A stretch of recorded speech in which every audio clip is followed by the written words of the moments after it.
¿Qué es la filosofía? Bueno, primero debemos de entender el término filosofía. La palabra filosofía puede definirse de dos aspectos, desde su definición etimológica o de su definición real u objetiva. Desde su aspecto etimológico, la palabra filosofía está compuesta por dos vocablos de origen griego. Uno es philos, que significa amor, y sofía, que significa sabiduría. Entonces, por filosofía estaremos entendiendo el amor al saber o a la sabiduría, y por filósofo el amante de la sabiduría. Sin embargo, esta definición etimológica de filosofía no nos da cuenta de qué es realmente la filosofía, ni nos marca algún parámetro sobre la misma. Tenemos entonces la definición real u objetiva. Esta nos dice que la filosofía es la forma más general y abstracta de la teoría, o es la doctrina que busca explicar todas las cosas hasta sus últimas causas. Los primeros pensadores que buscaron una explicación a todas las cosas hasta sus últimas causas fueron los llamados presocráticos. A estos filósofos se les llama de esta manera por una etapa histórica, es decir, antes de Sócrates. Por eso es el término presocrático. Sócrates fue el padre de la filosofía griega. Eh, También a los presocráticos se les ha denominado filósofos naturalistas, puesto que buscaban un principio unificador del cual el universo fue creado. El primer filósofo presocrático del cual tenemos registro fue Tales de Mileto. Para Tales de Mileto, el agua era el arjé, es decir, el arjé es el principio por el cual todo se ha originado. Según Tales, era más que evidente por medio de la percepción que el agua, por medio de los ríos, los lagos, la humedad e inclusive nosotros mismos, daba vida, y que si no existía el agua no hubiese posible crear alguna otra cosa. Anaximandro, por ejemplo, él va a sostener un principio inmaterial o abstracto, el apeiron. Según Anaximandro, el apeiron es lo totalmente indeterminado. Intentar definir el apeiron es imposible, puesto que al decir lo totalmente indeterminado sería un intento de determinarlo. Eh, Podemos entender que es un algo existente que sobrepasa nuestro entendimiento y que sin embargo ese algo creó o dio origen a todo el universo. Algunos lo han llamado Dios, en fin, para él era el apeiron, un algo superior, indefinible, totalmente indefinible, que sin embargo crea las cosas. Anaxímenes, en cambio, va a proponer otro elemento material, perceptible, el aire. Y al igual que Tales, Anaxímenes sostiene que es más que evidente que sin aire los animales y las plantas no podrían existir, e inclusive el agua misma necesita de aire, y que es más la cantidad de aire que nos rodea por todos lados que el agua.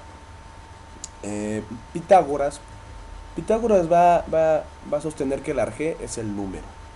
El número podemos entenderlo como el orden, que es más que evidente que antes de que existiera algún objeto material debió existir el orden, puesto que si no hay un orden, todo sería caos. Este es el postulado de Pitágoras. Y Heráclito, que es uno de mis presocráticos preferidos, incorpora un elemento material, pero también un elemento abstracto. El elemento material de Heráclito es el fuego. Para Heráclito, el fuego es el origen del universo, y puesto que si no existe el sol, no hay vida. Pues para él era más que evidente que primero era el fuego y después eran los objetos materiales. Pero sus observaciones no se limitan únicamente al fuego en ese sentido, sino que observa el movimiento del mismo y concluye que el fuego está en un continuo devenir, un continuo y también constante fluir. Por lo tanto, hay una frase de Heráclito que dice que nadie puede bañarse dos veces en el mismo río. Supongamos que el día de hoy vamos al río Nilo, nos metemos al río Nilo y mañana retornamos al mismo lugar y nos metemos al río Nilo. Para Heráclito no estaríamos metiéndonos en el mismo río, puesto que las aguas han cambiado, están fluyendo, están en devenir. Y siendo heraclitianos, podríamos decir que nosotros estamos en un constante devenir, que no somos los mismos de ayer, ni física ni mentalmente, ni que seremos tampoco los mismos mañana. Ese es un postulado ya metafísico. Parménides incorpora un elemento, el ser, un elemento totalmente abstracto. No voy a profundizar mucho en el ser, puesto que no tengo tiempo suficiente en este video. Se le dedicará más adelante uno específicamente al ser. Pero Parménides afirma que el ser es la existencia misma y que todos los objetos son más bien participan. Los objetos participan del ser. Entonces, si el objeto desaparece, no desaparece entonces la existencia. La existencia, el ser, es eterna, inmutable, siempre ha existido, entonces, y se objetiviza en las cosas materiales. Tenemos ahí que el ser se hace material en los objetos, pero no los objetos delimitan al ser. Empédocles propone un arjé también material. Él se va por el aspecto de la percepción y sostiene que no solo es uno el que da origen a todo el universo, no solo es un elemento, sino que son cuatro. Incorpora el agua, el aire y el fuego, tales de Anaxímenes y de Heráclito, y anexa en Empédocles el elemento tierra. Entonces el arjé es la combinación de estos cuatro elementos y a partir de ellos se da todo el universo.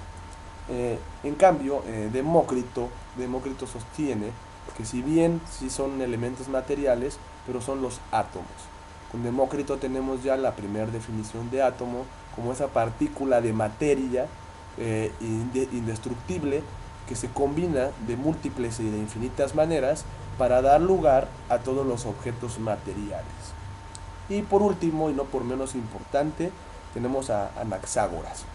Anaxágoras va a afirmar que el arjé es el nous. El nous podemos entenderlo como el pensamiento. Es decir, nosotros antes de construir una mesa, una cama, algún mueble o una casa, primero la pensamos. Tenemos la idea de la casa, hacemos un diseño y luego la llevamos a la realidad. Entonces para Anaxágoras se notaba que el universo había sido pensado, que antes de existir las cosas se pensó que un algo puede ser quizá el apeiron, ¿verdad? Que un algo tuvo primero que planear el universo. Entonces primero la idea de ese algo que da origen a todo el universo. Hasta aquí la charla, hasta la próxima.